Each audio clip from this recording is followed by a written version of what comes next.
pagi, salam jumpa kembali bersama saya di pesan penting pagi hari ini.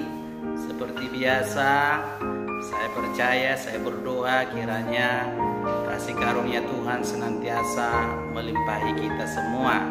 Sebelum kita bekerja, mari dengarkanlah pesan penting pagi hari ini. Demikianlah firman Tuhan, terkutuklah orang yang mengandalkan manusia, yang mengandalkan kekuatannya sendiri, dan yang hatinya menjauh dari Tuhan. Diberkatilah orang yang mengandalkan Tuhan, yang menaruh harapannya kepada Tuhan. Demikianlah pesan penting bagi kita semua. Kiranya Tuhan memberkati. Shalom.